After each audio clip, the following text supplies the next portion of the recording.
Hi there, everybody. I'm Lauren Borchard, Director of Historical Programs at the U.S. Capitol Historical Society. We're so glad that you've joined us today for another edition of Lunch Bites with Steve and Jane. Today, they'll be speaking about a section of North Capitol Street that includes all kinds of interesting elements. I'll turn it over now to Jane Campbell, President and CEO of the U.S. Capitol Historical Society. Hello, how are you? It's great to be back with our Lunch Bites with Steve and Jane. It is sort of amazing to me the depth of knowledge that Steve Livengood has about the Capitol and the Capitol Hill neighborhood and how things have come to be. And it is also great to engage with you, our audience, because every single time we do this, we learn things from your questions and we learn things from the conversation. We really appreciate your help and support. We appreciate those of you who share the invitation to these lectures with your friends, neighbors, and colleagues, because this is a free service that the United States Capitol Historical Society provides for people who are lovers of the Capitol, lovers of the Capitol Hill neighborhood, and people who are interested in understanding the role that the Capitol has played in building our democracy. So we continue our series, and we want to make sure that you know that this series on the Capitol Hill neighborhood, the Lunch Bite series, will take a break around the 4th of July so that Steve can take a breather, but we will be back next week where we'll be talking about First Street and Independence, where now the massive Library of Congress buildings dominate this intersection. But he's going to answer the question about what was there before the Library of Congress and how did that decision get made? So one more before we take our 4th of July break. And we also, next week, will have our Scholar Series. This is the series where we bring scholars who have looked at the Capitol, the work of the Capitol, the work of the people who live in the Capitol or who work in the Capitol, and the art and architecture. This will be one Deborah Hanson, who is an art historian discussing the apotheosis of Washington in the Capitol Rotunda, and answering the question, why does this particular fresco dominate the Capitol dome, and how did it come to be associated with George Washington? So we know you'll be interested in putting those on your schedule. As always, we want to thank our members for making this possible. It is the members and donors to the United States Capitol Historical Society that make these webinars possible. Thank you for your contributions. Thank you for those of you who contribute to us by buying merchandise. If you go on our website, you can see we have a little summer sale for picnic wear and other such activities. You can always buy our special gifts. I wear this to remind you that we do have a jewelry section. For those of you who are interested in the Republicans and Democrats and the activities that are going on, we do have donkeys and elephants. And so if you get to the point in your life where you want to, cheer for your team with your pin, that's also possible. But today, we are here to talk to Steve. Now, those of you who've been doing this over a while remember that in many of the questions, people have gotten to the point of saying, weren't there houses that were George Washington's houses? Where were those houses? And Steve always says, on North Capitol, save it for another time. It's a longer story. Today is that moment. So for all those of you who have been wondering, what in the world is he going to say about George Washington's houses? You are in for a treat. Steve, tell us about George Washington's houses. Okay, we've had a lot of questions about George Washington's houses, and it's worth a whole talk. And so I'm just going to spend my time on that particular thing. There wasn't much built around where they were that we know of, and so it's going to dominate the neighborhood. The block we're going to talk about is the one where the arrow is here on L'Enfant's map. You can see it's 2 blocks north of the Capitol and right on North Capitol Street. This is the map that shows what was going on in 1801 that was compiled by Don Hawkins and is published in our book, Creating Capitol Hill. And there, the arrow is pointing to this particular location. This is the third map we've been looking at, the Latrobe map that was done after the British burned a number of buildings, and the orange arrow is on Washington's houses. The green one I put on the Duddington 6 houses that we talked about several weeks ago that looked out on Washington's houses. And so I thought you would want to have that relationship reminded. This is what it looks like today on Google Maps. You can see the yellow arrow is pointing to where Washington's houses were. And then this is the satellite shot from Google. And again, I put a red arrow there in this Upper Senate Park where these houses are. Now, if you go and try to look at it, you can see on the right here is a fence, and it's all blocked off at the moment. So you can't go to that location, but hopefully the construction, which has been going on for a couple of years now, will be finished sometime soon. I was able to find this shot of what the Upper Senate Park looks like. This is what's behind the fence today. And I put the arrow where the plaque is indicating that Washington's houses were there. This is the Lower Senate Park, which is down below the fountain. The fountain is on the right there. You can kind of see it through the trees. And this is what the lower park looks like. But this is all we can do at the moment because of the construction. This is the plaque that commemorates the houses. And it just kind of sits there like a tombstone on the edge of the walk there in the park.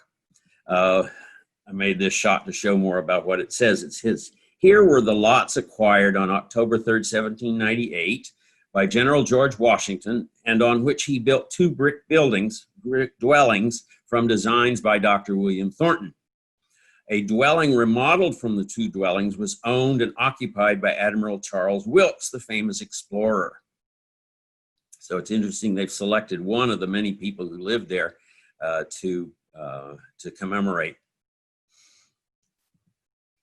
So that's the text on the plaque. Now this is the Latrobe map blown up and showing just that square.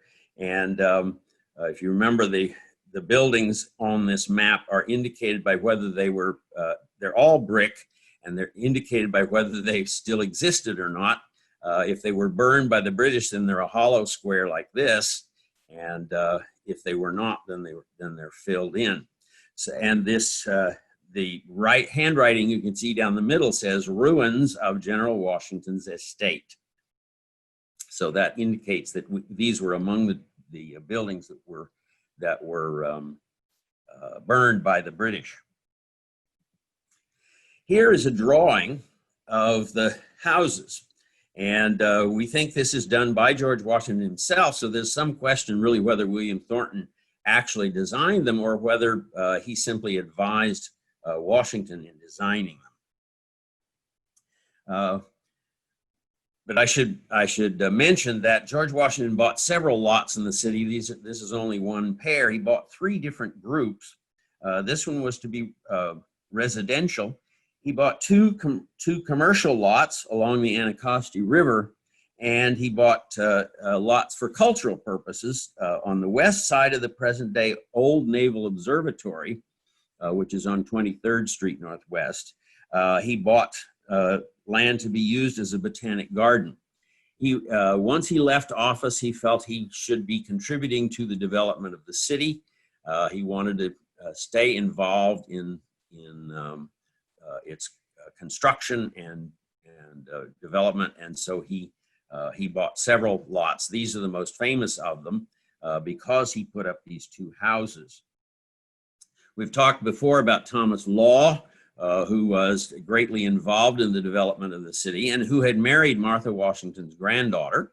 And Thomas Law knew that George Washington wanted to buy lots, and so he tried to get Washington to buy on Pennsylvania Avenue Southeast, in the area that we're going to talk about next week, where the Library of Congress is now. And this was going to be a more level location and would be in the midst of a lot of other development, whereas these lots that we're talking about were rather isolated. But that says something about George Washington. Washington was very emphatic about choosing these lots because they were going to be prominent and isolated, which of course is what one wants if one wants a grand house. So Washington chooses this, and this fits in with a pattern that Daniel Carroll of Duddington, who owned this area, had established of wanting these grand buildings for great people, cabinet officers, and so forth to live in. So the houses are designed to George Washington's specifications, with suggestions from William Thornton at least. The construction was supervised by George Blagden, who, when he had time available to do projects like this, when he wasn't working on the Capitol itself and the White House and so forth. He wanted 2 houses for boarding houses, which was a major need in the neighborhood at the time. Members of Congress would be living there during the sessions. They were originally with sandstone fronts, either from or like the Aquia sandstone that the Capitol and the White House were being built of. We know that they were painted white. One of the problems with the Aquia Creek sandstone is that it absorbs water and gets stained easily. And so when they had the building built of the sandstone, which they did because it was the nearest good stone, they would usually paint it. And that is why, to this day, the west front of the Capitol is still painted Aquia sandstone. So the color's not uniform, and it absorbs water, and will vary in size, and of course the water can freeze in there and cause problems. So we know that the houses were painted white, and the interesting thing about them is that there was a dividing partition between the 2 houses. This wall right here that I'm talking about, through the middle of the building, would lift into the ceiling. Actually, probably it's just this section here, and it was not on this floor. This is the entry floor, but it would probably be up on the 2nd floor. And the purpose of that was to allow the 2 major rooms in the front to be joined together to create a ballroom, and that way you could give bigger parties. And this is an interesting thing that Washington went to a great deal to have done. Now, here's a drawing that shows the houses there, the blue arrow. Over here is where the Capitol is being constructed, and this is the only drawing I've seen that's of the construction of the rotunda and the Library of Congress in the center. So you can see right here is where it's being constructed. These 2 buildings up here had previously existed and were burned by the British, and then after they finished and moved back into them, about 1819, they began construction on the center part. That dates this drawing as being after 1819, probably about 1820 or so. And so this shows the relationship and the fact that everybody wanted to put George Washington's houses in their drawings because they were so prominent.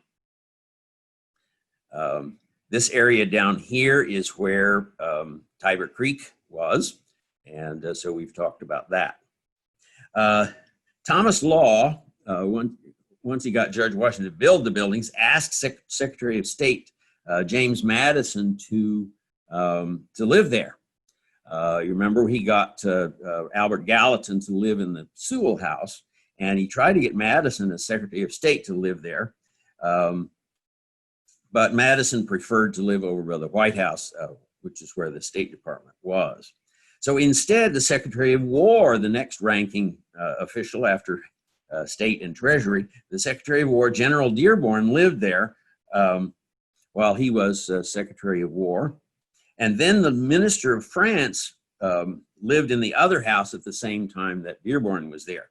You may remember Dearborn's the one who had his rental house burned by the British because somebody took a shot at them, but he's the one that had led the group that burned the Capitol in Canada, and so it was sort of appropriate for him to get his house burned. But the British didn't know that they were burning those houses, and that in fact there's no evidence that the British knew they were burning George Washington's houses when they burned this one. Among other people who lived there, Robert Livingston lived in a house next door, and then there were some famous boarding house keepers. Christiana Hamilton and her son had kept boarding houses for Thomas Law and Daniel Carroll in Southeast Washington on New Jersey Avenue that we talked about earlier. And her son Samuel was a clerk in the House of Representatives in 1814. Now this is a clue because the key to what happened on August the 24th was that the British soldiers were going through the houses and they found records of the House of Representatives being stored in the basement of George Washington's houses. That meant they were being used for a public purpose, and therefore the British burned them. Now, it may be that Samuel Hamilton, as one of the clerks, had stored them things there. We also know that on that morning when they realized the British were coming, the officers of the Congress gathered all of their records together to try to get them out of the city, but they could not find enough wagons to get everything out. And so they probably dumped some of the records in this house thinking it would be safe, but the British found it and used that as an excuse for burning both the records and the house. So this is what the house looked like on the right. You can see on the left is the end of the Senate, but this artist Munger from 1814 has included Washington's houses as part of the scenery around the Capitol here, and you can see he thinks they were pretty much destroyed in this painting. Christina Hamilton later kept other boarding houses in Carroll Row, which we're going to talk about next week. So she continues there as a boarding house keeper. In 1830, she left provision in her will when she died in case the Congress ever paid her claim from 1815. She had filed against the British burning the Capitol and still hadn't been paid, but still had hopes 15 years later, she had hopes that she would get paid. When her daughter, Mary Hamilton, died in 1846, she left the same provision in her will. 32 years after the fire, she still had hope that their claim might finally be paid. Now, if this seems foolish, bear in mind that a few weeks ago I mentioned that Sewall's claim for his house being burned was finally paid by the Congress in 1856, 40 years afterwards, and only by the Congress then. They never could get it through the claims process that was established at the time. So it was not particularly foolish for the Hamiltons to think that they might finally get compensated for the British burning their house. Now here's another drawing of the houses themselves. And what I want you to notice are two things. One is that the light colored arrow on the right is New Jersey Avenue. This is the next street over. It was a very narrow block and triangular shaped. And what you need to notice is how much lower New Jersey Avenue is than North Capitol Street. So we've talked about that and the fact that there was a heavy slope here. Well, things really fell off in the back of that house, but you can see how it placed up here.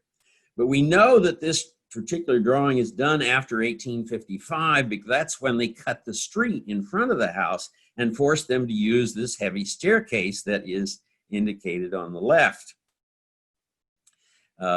This is what happens when you level the streets after the houses are built. George Washington wanted his house prominently on the top of this knoll here and ended up making the house pretty much inaccessible, certainly for anybody that had any kind of a physical disability.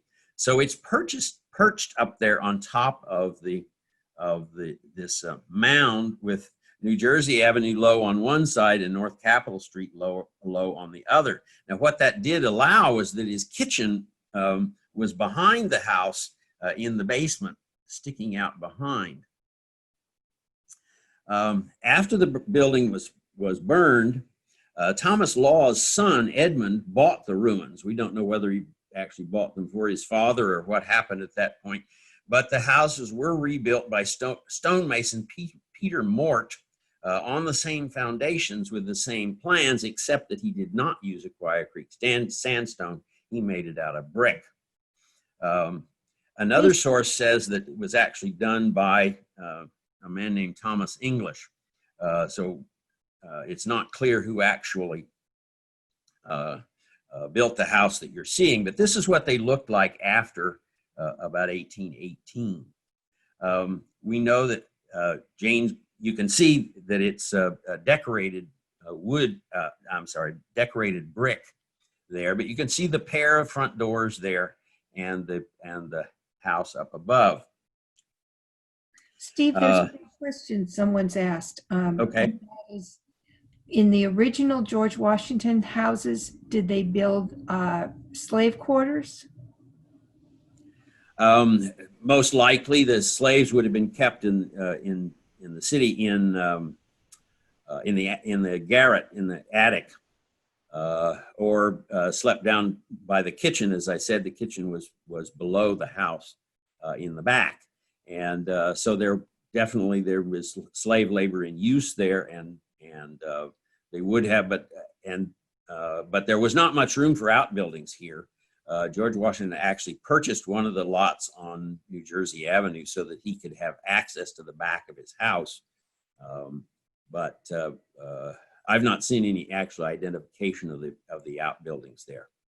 But more likely in the city, they would have the slaves sleep in the garret, in the attic.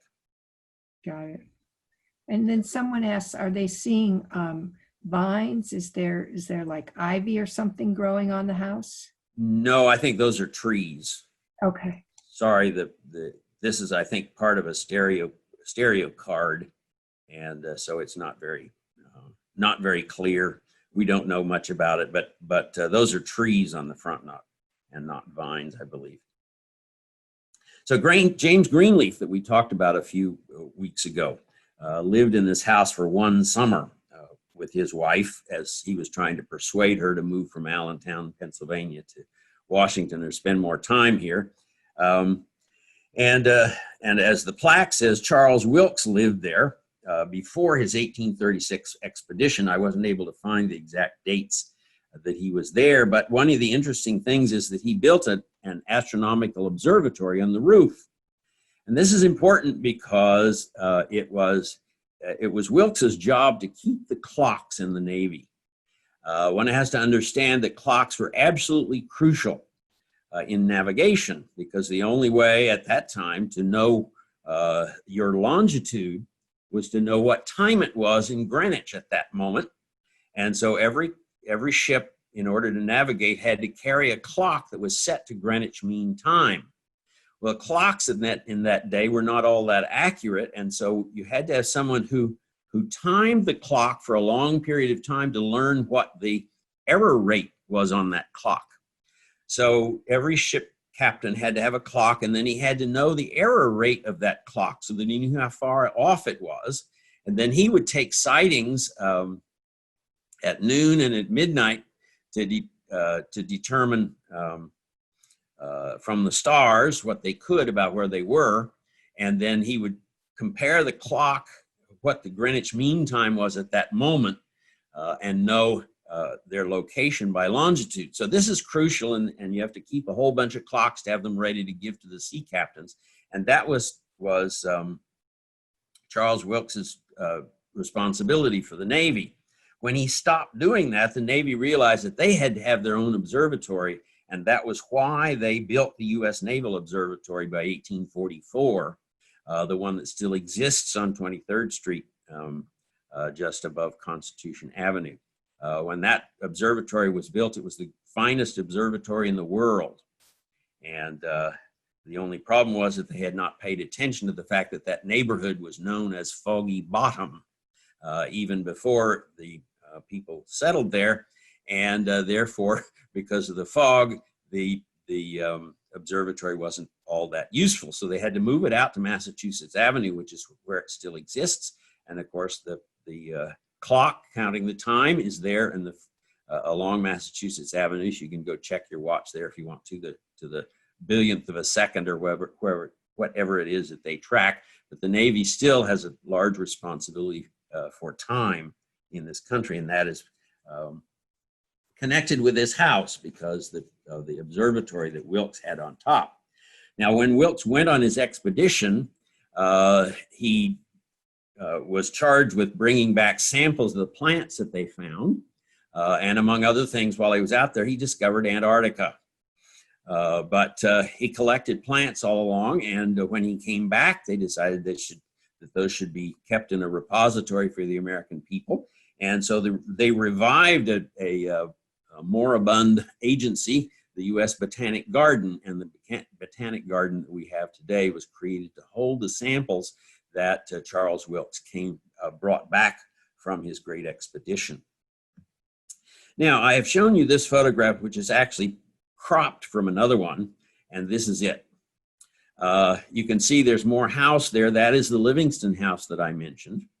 But you can see George Washington's houses here. On the left, you've got an orange arrow, and that is showing you the fence as it goes down the hill. That shows you how steep that hill was down to New Jersey Avenue behind them. The yellow arrow is the one showing Livingston's property. The blue arrow shows what is a telegraph pole. So the telegraph, which there was probably only one that went from Washington to Baltimore, went right past George Washington's houses. The main telegraph office was downtown on 7th Street.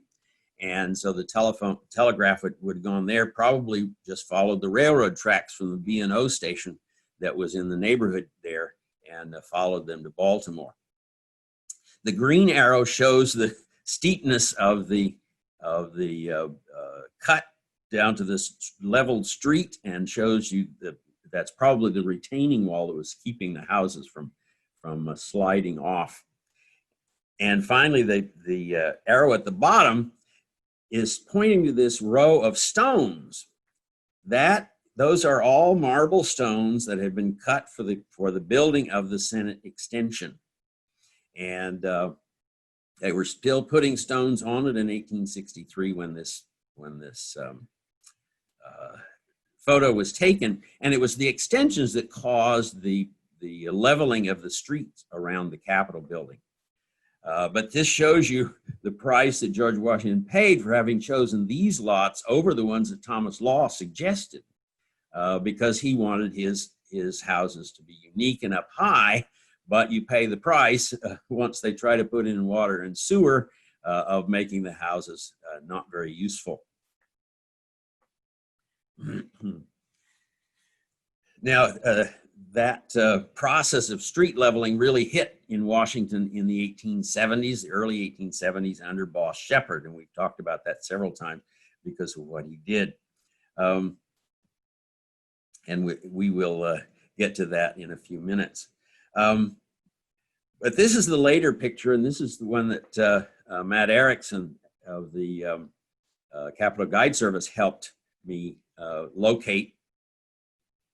And this shows on the left is the Livingston house, and then on the right is George Washington's houses as boarding houses. They were called the Hillman House and the Kenmore House, and may have looked this way pretty much until 1900 when they were torn down. So what I wanted to do was to compare that previous drawing with this one and kind of show you what had happened. So these arrows all coincide for the two drawings. You can see on the left that dark orange arrow is showing the Livingston house, which was not altered all that much, except as I will show in a moment. Then the pinkish arrow is the cornice line you can see the roof sloped down to that point when it was in the earlier iteration, but later on, as they expanded the house, they added another story on the top with a mansard roof, which was a common way of doing that to make more room in the boarding house. But you can see the coincidence of the cornice lines. But it's the green arrow that really shows you what's going on here. That green arrow is in the same location on the building in both photos, but they have added 2 floors below ground level. To eliminate that staircase, they have apparently dug out below the house itself and put these two more stories there. This is an actual photograph, as nearly as I can tell. The people in there have shadows and so forth, and it's kind of grainy. It was also a stereo card. But the how in the world they did that, I'm not quite sure. I can't imagine those rooms on the lower floors there are very deep, because the house is still there. You can see the side windows are still matching, but in the photo on the right, they're up on the 3rd floor. So this gives you an idea of the lengths to which they went to try to preserve George Washington's houses, because everybody knew about them, and the people wanted to live in this prestigious location, but it wasn't very practical. Probably there were a lot of stairs to climb inside once you got inside the building. So I thought that was an interesting perspective on that. Now here I'm switching to Google Maps, and I want to show the Senate parks and the effect of the planning that was going on when they were created that caused the houses to be torn down. I'm moving my pointer over here, kind of showing you where the houses were, and this is where the plaque is today. But I wanted to show what was going on here. Up here in the top right is where Union Station is today, and it was built at that time, and its purpose was to provide the major transportation entrance to Washington. This is the equivalent of National Airport today, and Dulles. And they wanted a proper way to enter in the city. And we mentioned a few weeks ago that the city is currently rebuilding the entrance to the Capitol from the south, up South Capitol Street, because that's where foreign leaders come into Andrews Air Force Base, and that's the first glimpse they get of the city of Washington. It was rather industrial and awkward. And so now we're making a nice grand bridge and a grand avenue up South Capitol Street to try to do the same thing that they did with this extension of the Capitol. So this is at the time of the centennial of Washington in 1900. They have a commission which is known as the Macmillan Commission, and out of it came something known as the Macmillan Plan. And among other things, it provided not only for Union Station here, but for the creation of this park between Union Station and the Capitol building, so that as you come out the front door of Union Station, you can see the Capitol Dome right straight in front ahead of you, right down Delaware Avenue, which you can see here. So that viewpoint is what they were trying to do, and they built the Russell Senate Office building right here to frame that viewpoint as you look out of Union Station, because most people would have been arriving in the city that way. So they tear down all the buildings in all these blocks to provide a proper entrance to the city, and that is why Washington's houses here were torn down. So this is the Macmillan Plan itself, the original version, and it was never actually adopted by the government, but we have pretty much followed it ever since. This is one of the first comprehensive city plans ever designed, and the whole concept of city planning comes out of this. What happened was they had a wonderful facility of the Chicago World's Fair, and it was so inspiring, what they called the Great White Way, of these wonderful buildings lining a kind of parade route. And they decided it was so brilliant that they brought that same group of people to Washington and had them plan to rebuild the city. The group centered on Daniel Burnham, the famous Chicago architect, and then Charles McKim, the New York architect. Frederick Law Olmsted had been part of it in Chicago, but by the time they were doing this, he was senile, but his son stepped in, and Olmsted had talked to his son when he was planning the Capitol grounds. Frederick Law Olmsted Jr., who's known as Rick Olmsted.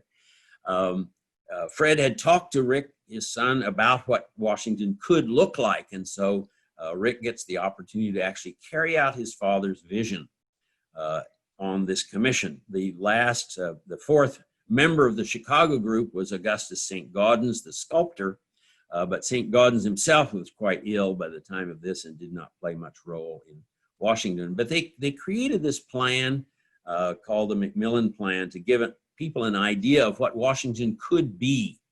This is the period when cities all over the world were being planned and trying to think them through. And one of the things was to separate railroads from the city streets, where they were in most cities at that point. And so this is I can show you here on the map. The railroad station had existed about right here. And the tracks went across the mall here and out this way. And so, and then there was another railroad station over here, the B&O. This was the Pennsylvania. And so to get the Pennsylvania Railroad off the mall so that they could create something beautiful like this, they created Union Station and got both the Pennsylvania and the B&O to use the same, and all the other railroads to use the same station. And that's why it's called Union Station, because it united the railroads.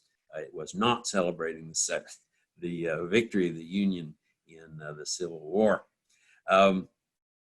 But this was happening in cities all over the country, and Washington is sort of the textbook example of what they were trying to do to rationalize cities at that point. And so this plan was established, and Macmillan was a senator from Michigan who took a great deal of interest in this particular thing, and there were a lot of members of Congress involved in it. But one of the interesting things I learned just looking at this map is that that you can see the part that I had pointed out here, the creation of these Senate parks over here, is not actually on this plan.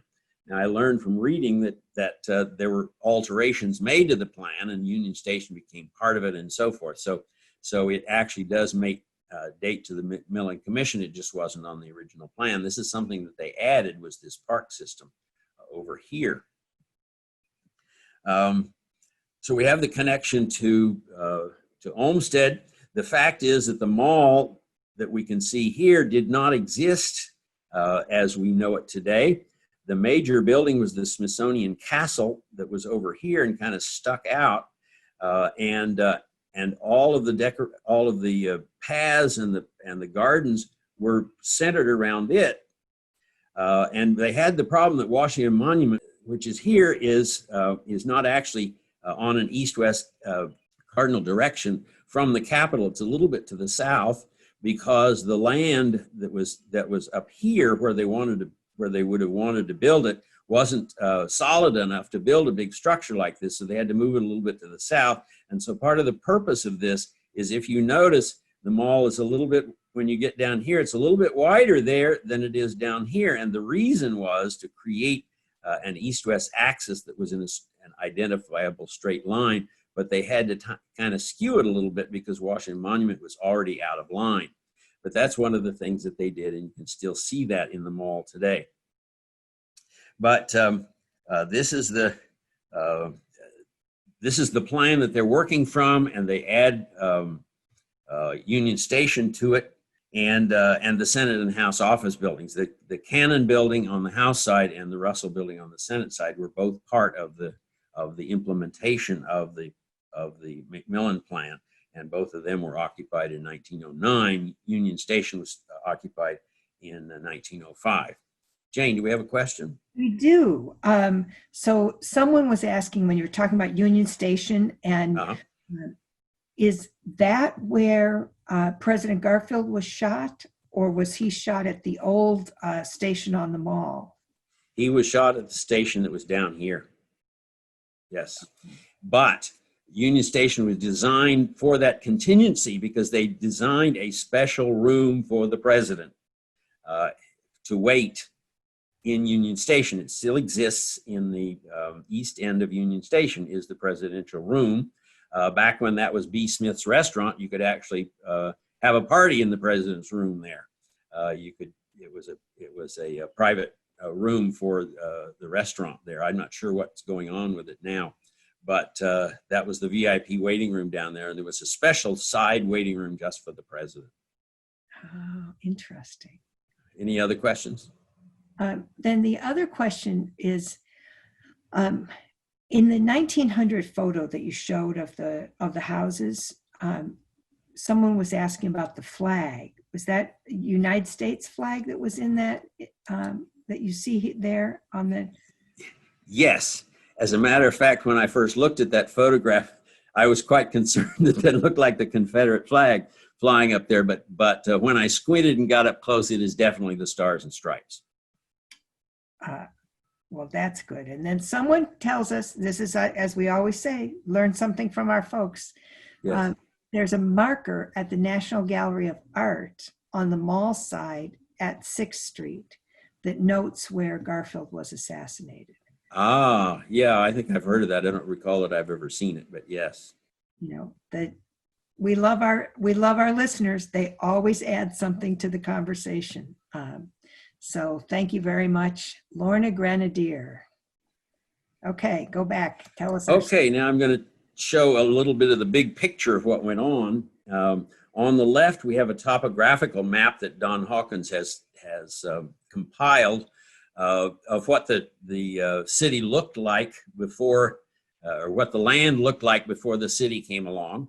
And what I've tried to do in these cute little figures is to show you the location of the monuments today. The one on the left here that's where Lincoln Memorial is. You see it. It was the middle of the river when they started. Washington Monument was built on the riverbank. This was the spot that they could find that was solid enough to build. But you can see why, if you went a little closer to the river, the land would have been softer, because this is Tiber Creek here. This is the location of the Capitol itself here. I couldn't find any design that looked like the Capitol, so I had to use this one. This is where Jefferson Memorial is here. So that gives you an idea of what the topography was and why Jefferson Memorial and Lincoln Memorial are still constantly sinking into the river and have to be shored up all the time, is because they were in the river originally. So over on this side, here is Lincoln Memorial. Here is Washington Monument. No. Here is Washington Monument. And here is Jefferson Memorial down here. And so I've marked them. And then, of course, over on the right is the Capitol. There. So this gives you an idea. All of this area down here was fill that was introduced because there was a constant problem with silting in the river. And these dark marks here show the channels where a ship could sail. If you went outside the channel, you were liable to run into sandbars. It was a serious problem around here, and it kept Georgetown from ever being much of a port. So the Army Corps of Engineers comes along, and they decide that if they build a sandbar out here, that will force the river water to come down this way and keep that channel clear. And so that's what they did over here. They created East Potomac Park and the tidal basin. And what happens is, when the tide comes in twice a day, it comes in both channels here and comes into the tidal basin. But when you reach high tide, the gate here automatically shuts. And so all of the water that is then trapped is not able to go back out this way, and it's forced to go out this way. So there's twice as much water that comes out this way as goes in, and therefore it constantly flushes the channel here. And that was the whole idea of this, was to create navigation right along here. and this is where the current wharf is located. We're finally getting a port worthy of the design that was here. And so that just gives you an idea of what went on. And the fact that there was all this vacant land here that had just been created was one of the things that they wanted to do with the McMillan plan.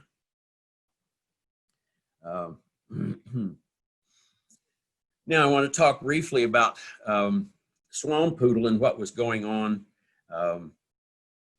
as well. This is the map of where the Taft Memorial is now, and it is this area right here. You can see this is Louisiana Avenue here, and as I was looking at this, I discovered that if you can see there are faint lines here, which would still be the lot lines of the neighborhood that was there that was torn down for the park.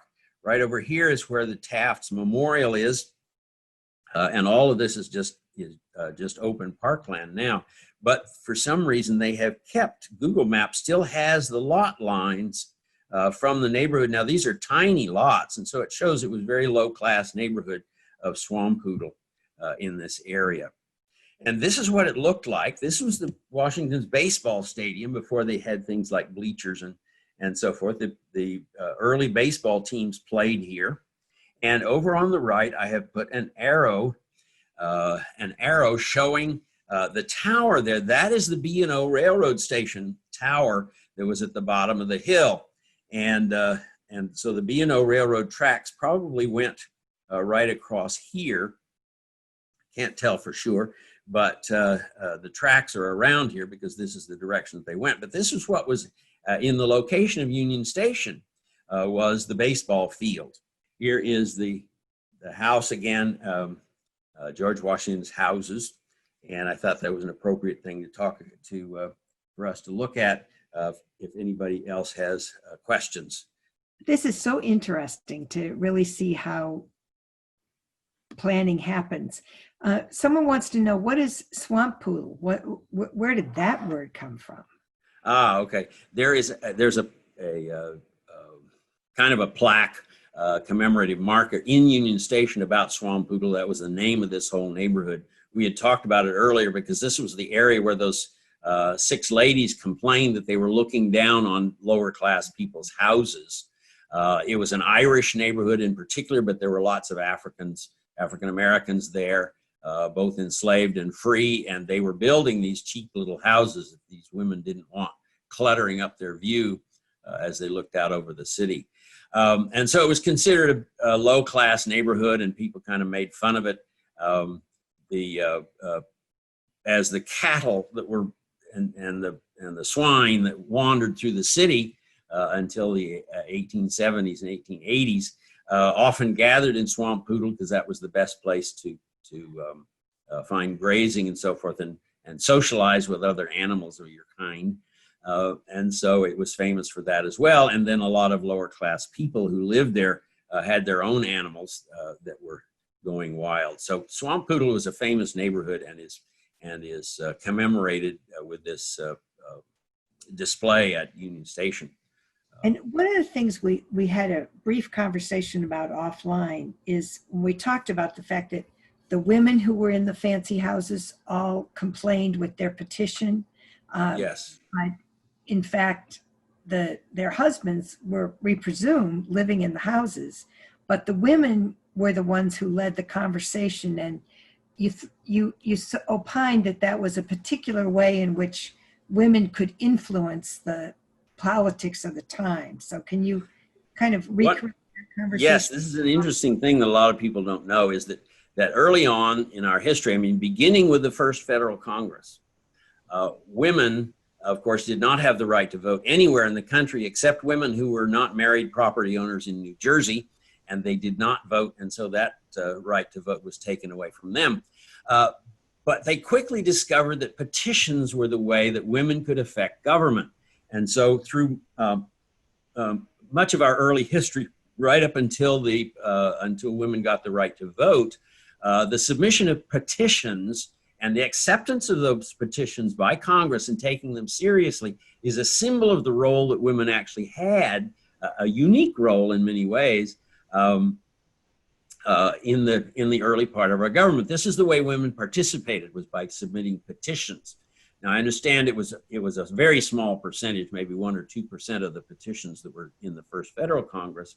But by the time you have the massive petitions against slavery that were done in the 1830s and encouraged by John Quincy Adams, they were in large numbers coming from women, and this is the major way that women have had of expressing themselves politically, was these petitions. And so this was a very common thing to do. Now, of course, the women that complained to Thomas Law, that was very early in our history, but it was obvious that they were very, very comfortable with this as a way of political expression in that time. And so it was a common thing to do, to circulate petitions among women.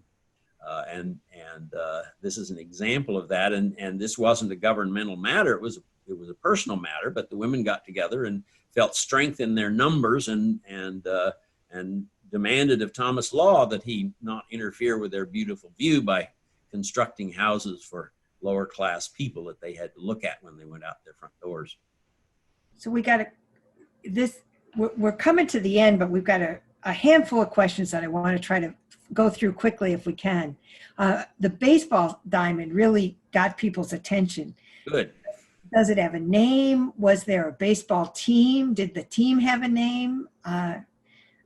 What's the story of baseball? Yes, I found this on Wikipedia, and as I understand it, the stadium, or the location, was called Swampoodle. It's Swampoodle Baseball Grounds or something like that. And there were various teams. They come and go. I didn't take notes on that, but there's quite a bit about that on the internet. Okay. So yes, the beginnings of the professional teams were in that location, and then of course later they moved up 7th Street. I've forgotten what the name of the stadium was. Maybe somebody out there will remember the previous baseball stadium. Oh, well, we may hear. Someone wants to know, you said in Union Station there's a commemoration of Swampoodle. If someone were to walk through Union Station, where might they find that? You know, it's been moved a couple of times, I think, but it's sort of in the center, whether it's in the it used to be right inside the front door, but I don't think it is. I don't think I've seen it there. But it was a movable sort of historic display kind of thing that is in there that talks about the Swampoodle neighborhood. Oh, good. Okay, the answer is Griffith Stadium. That's right, Griffith Stadium, yes. Our listeners who are now, we'll do 2 more questions and then we're going to have to come to an end. One is, why is Louisiana Avenue in such a prominent place? Most of the other downtown streets are named after the 13 colonies. What's the deal there? Well, Louisiana is about the 16th state, isn't it? Something like that. At any rate, so Louisiana Avenue used to be where Federal Triangle is now, I believe, and the McMillan Plan was going to wipe out Louisiana and Ohio, and at least those two I know were renamed at the same time. So Louisiana, they create this new avenue, as I showed you on the map. Over here, there is there's an avenue that was there already called Canal Street, and I showed the last piece of that a few weeks ago. But up here, this avenue from let's see, no, it's not this one. Here we go. It's this avenue here, and there's a corresponding avenue on the south, and so they created an avenue here and named it Louisiana Avenue, but this avenue did not exist in the previous plans. And so it was convenient, since they were obliterating Louisiana Avenue in what's now the Federal Triangle, they moved it there. Ohio, they were going to obliterate that one too, and so you got Ohio Drive over there in the new land that was created. Ohio Drive is down along the river in West Potomac Park, or East Potomac Park. And so they had to, they created these 2 new streets, and so they named them for the 2 states that whose avenues were losing out in the in the Macmillan plan. There you go. Well, Steve, as always, you have inspired us, given us lots to know, lots to think about. There are a few questions left, but we will bring those up at another moment. Next week, we return to this conversation, and it has really been great fun for me to be moderating these conversations, because the depth of your knowledge and the engagement of our listeners has really been fun. So we continue in the ongoing process. And remember, you will get a note that gives you an opportunity to link to the video. It has a small survey, which includes, are there things that you think we should talk about that we haven't talked about? And we do look at those surveys and try to review them as we make our plans. Thank you again. Thank you, Steve. Thank you to our listeners.